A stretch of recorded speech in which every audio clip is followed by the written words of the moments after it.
Welcome to the TDS Early Years podcast. Now, each week we're going to be joined by different educational experts from across the globe who are going to offer exclusive insights, inspiration and guidance to help us as practitioners unlock all the potential for learning that there is in the early years. So to be first to hear about future episodes and to access all of the follow-up content, including ideas for your own setting, Pinterest, mood boards, and loads more, you can sign up for exclusive access using the link in our podcast description.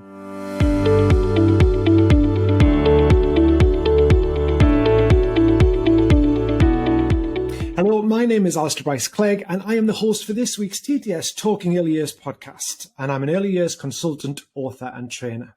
So in this first series of the TDS Talking Early Years podcast, we're exploring those amazing adventures of outdoor learning in the early years. And I'm going to be talking to a number of global experts to inspire your everyday practice and unlock some of the potential for outdoor play with early years children. And I'm delighted today to introduce my guest, Sue Asquith, who is an award-winning international early childhood consultant. Good morning, Sue. Good morning, Alistair. How are you? I am good. How are you? I'm good, thank you. Good. Really thrilled to have you on the podcast. But for anybody that hasn't come across you or your work, could you just give us a brief introduction into who is Sue Asquith and what do you do? Okay, absolutely. So my name's Sue, as you said. I'm an early childhood consultant working internationally and also throughout the UK. I suppose in terms of outdoor play, my kind of early experiences are as a Girl Guide, a Queen's Guide, and I was a guide leader and also a venture scout. So got kind of lots of outdoor pursuits there. So even though I didn't do any specific forest school training or nature kindergarten or anything like that, lots of kind of knowledge to bring with me and training in terms of that and inspiring the outdoors. I used to be a childminder and we had a garden here at home where we did a lot of outdoor pursuits with children, but also really lucky to live across the road from a country park where we could really explore lots and lots of different things there as well. Lots of different things happening. I'm an author of a book called Self-Regulation Schools and Young Children, and I do consultancy visits to help people prepare for Ofsted inspections and also deliver lots of training online and face-to-face, so loads of things, which obviously is really inspiring to be able to see everybody's practice as well. Yeah, so you're just dead busy, basically. So absolutely, yeah. I'm really pleased you've got time to come and chat to us today.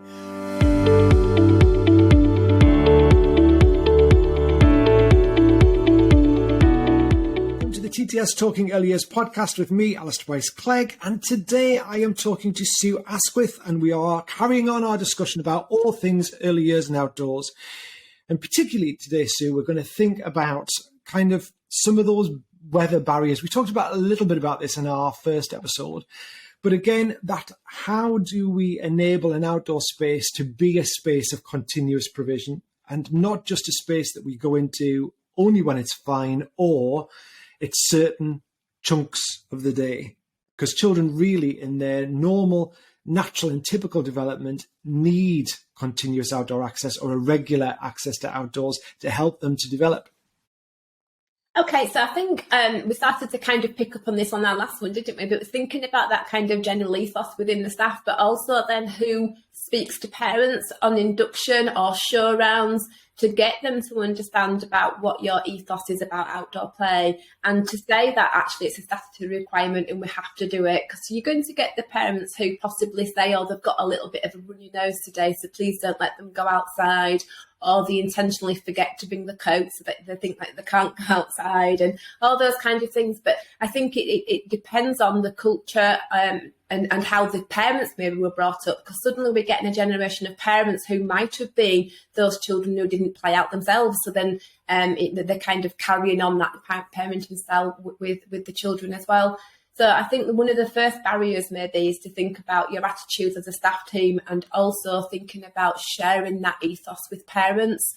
Parents can choose to come to you or go somewhere else, but wherever they go, the children are going to have this daily outside experience. And I think sometimes it depends on whether they are the settings who just want to do that, let's go out for 15 minutes, or whether they spend a lot of time exploring the seasons and things outside with children as well. And then parents can make a very informed choice, can't they, as to what to do. But as we talked about last time also, there's all those lovely seasons that we get in the Northern Hemisphere up here where we can really, really explore those seasons. And some are more tricky, I think, than others, aren't they, to really think about that all-inclusive outdoor stuff. Absolutely. And I think for us as practitioners, we need to think about why outdoor play is a statutory requirement. And the reason it is because scientifically there's a load of information around how human beings develop and how physically and cognitively being outside massively supports that development. So sometimes my work, and yours will be the same, is working with teams to say, right, for you as a team, outdoor might be your least favorite part of the day. And I think also there's a lack of control for some adults in the outdoor space just because of the nature of outdoor play. And sometimes it can feel a little bit, as an adult, if you're not sure what you're doing, that you are free falling a bit and the children are just mucking about and there doesn't seem to be a real learning intent to what they're doing. Mm-hmm. So I think sometimes it's about revisiting that as a team, as you're saying, and unpicking why is outdoor play important, what's the science that goes behind it, but also sharing that science with parents, not in a here's an academic paper to read of an evening, but saying, right, the reason that it is statutory guidance, what we know about how children develop, their balance, their kind of proprioception, their ability to interact, those personal social skills.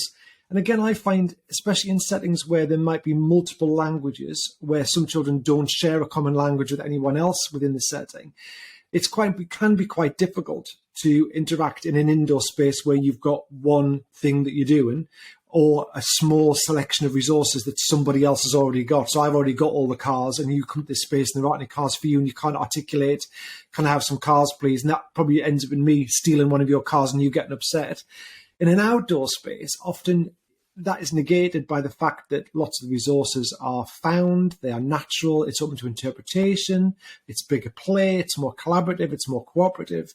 So sometimes it's about adults also just seeing and understanding what the learning potential and intent is in an outdoor space and being able to articulate that as effectively as they can indoor learning.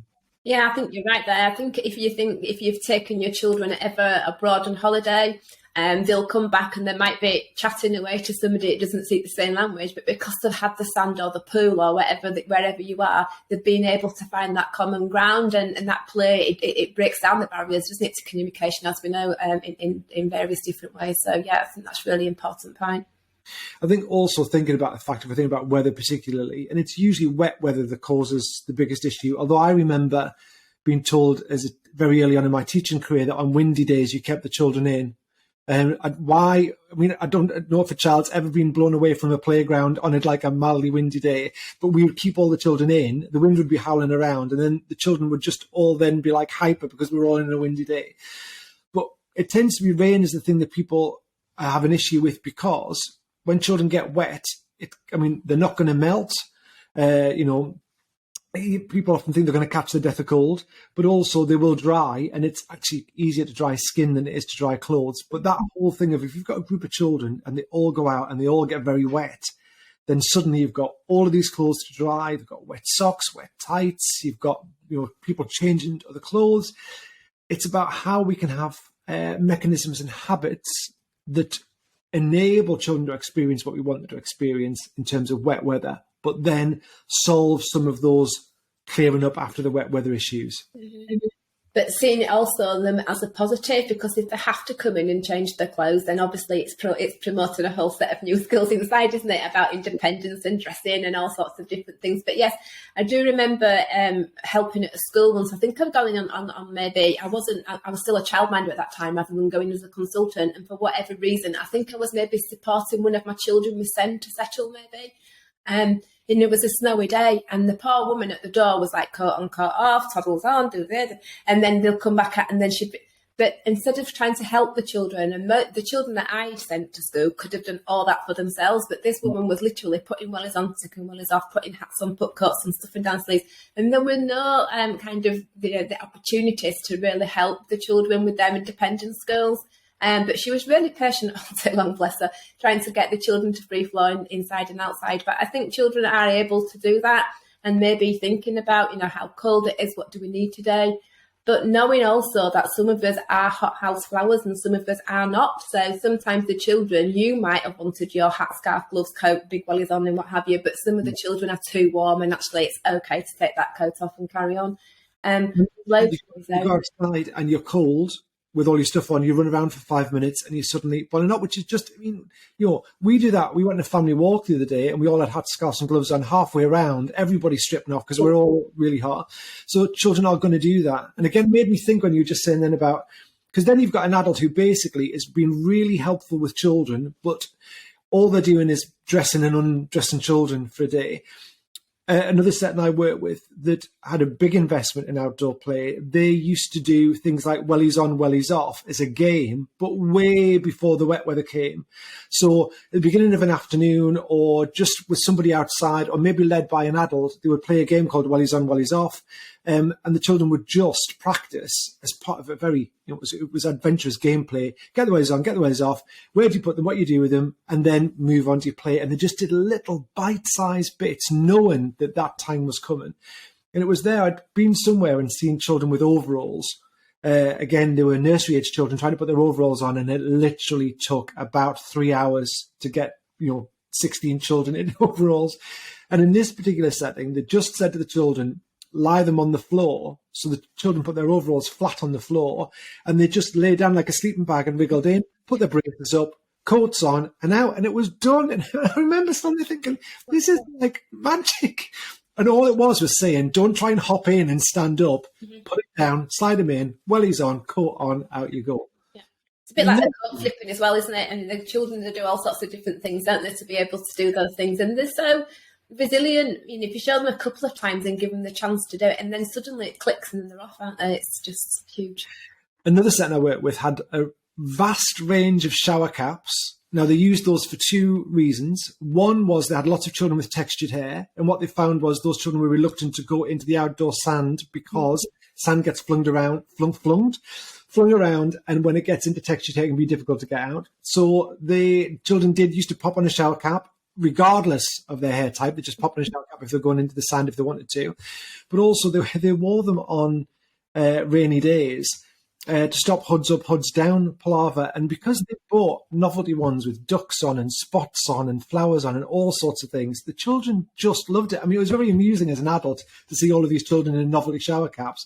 But again, it was just a little thing that where the adult was saying, if you don't want your hair to get wet, put a shower cap on. If you don't mind your hair getting wet, take a shower cap off. So little stuff that just makes a huge difference. Yeah.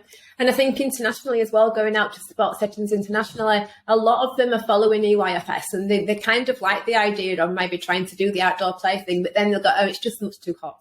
So if you go to Thailand or Dubai or wherever, where it's obviously, they don't have those distinct seasons, they just get, it's too hot. But I've seen lots of international schools now that are doing a really good job of providing that outdoor play, and they've really thought about the shade and they've thought about the trees and how they could maybe get some shade for children, maybe with parachutes and sails and things, and just shading children. And then thinking about the time that they play out, early morning or late afternoon, which is sometimes cooler.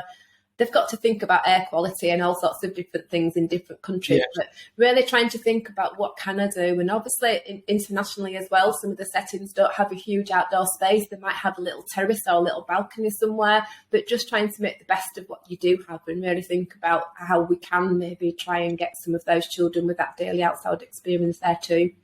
Yeah, and I think if you haven't got there's an element of outdoor space which is experiencing the outdoors, and there's an element of outdoor space which is being able to play differently in a more physical way.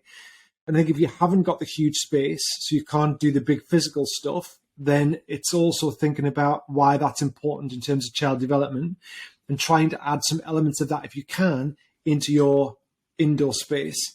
And not making everything small and portable and close and together, and actually try to incorporate elements of indoor practice that link to those skills you would be developing outdoors if you can't get that outdoor space. Mm-hmm.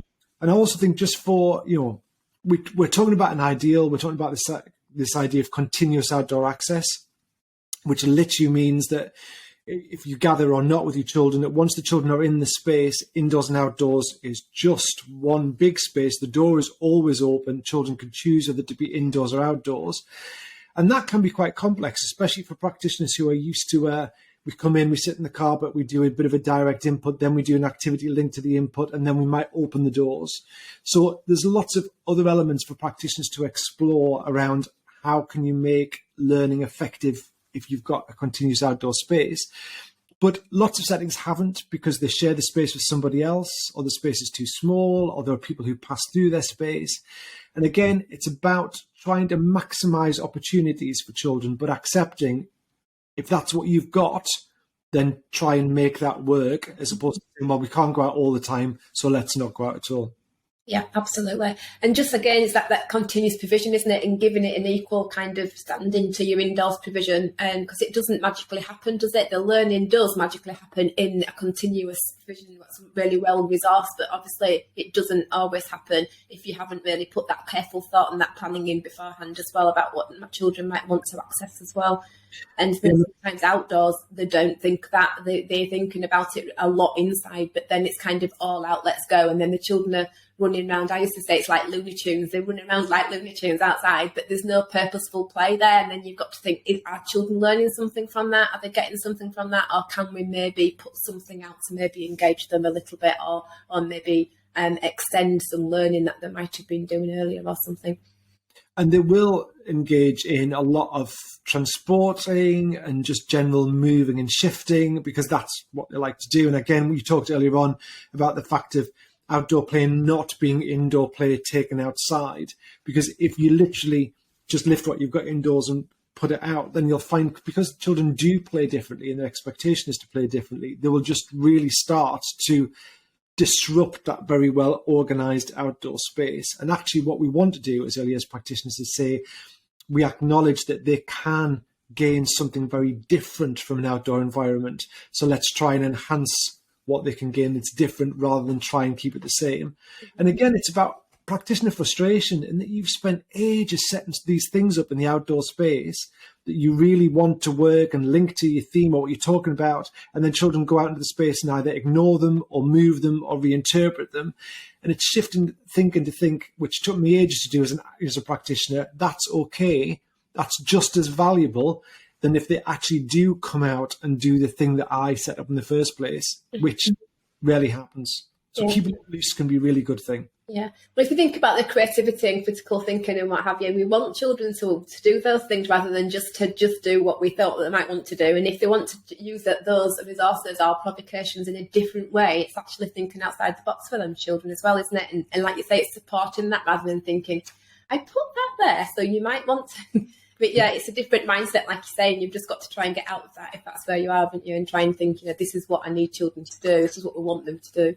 And then just pull it back to those characteristics of effective learning always and say, right, in terms of things like play and explore, can my children explore elements? So it doesn't mean explore as in put in a backpack and go and trek off into the woods, but even in this small space, is it open-ended enough to allow them to think and investigate, which will make them creative, curious thinkers, which is, exactly what we want.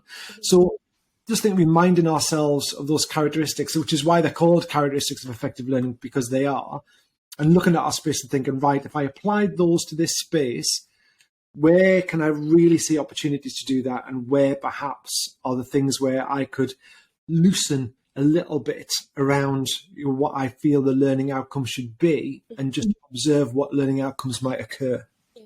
I think maybe just to, lots of people have started to relax in terms of planning and what have you, but if you just think about that over intent, what this week or today or monthly or whatever, what do we want this outdoor space to be for these children?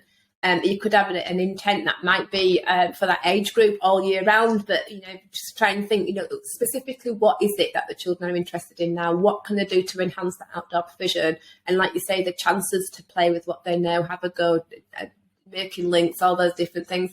And remembering that some children might not have some of that knowledge to begin with. So then obviously it's your teaching then, isn't it, about how can you model, narrate, maybe suggest, or maybe give them some of the underpinning knowledge that they might not have had already, because obviously children rock up to early years with different experiences, and some might know loads already and some don't know much at all. And it's knowing those children, isn't it, and really being effective with your teaching there as well.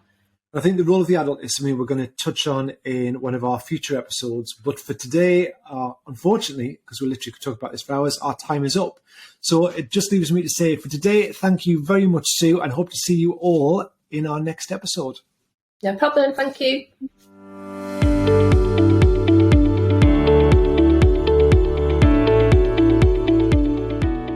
I'd like to say a huge thank you to my guest Sue for joining us and providing such valuable insights into outdoor play. So you've been listening to the TTS Talking Early Years podcast with me, Alistair Bryce-Clegg, and with Sue Asquith. If you've been inspired by our conversation today, don't forget you can sign up via the link in our episode notes and be the first to hear about future episodes and access exclusive follow-up content, which include things like ideas for your setting and Pinterest boards that will help you shop for everything outdoors.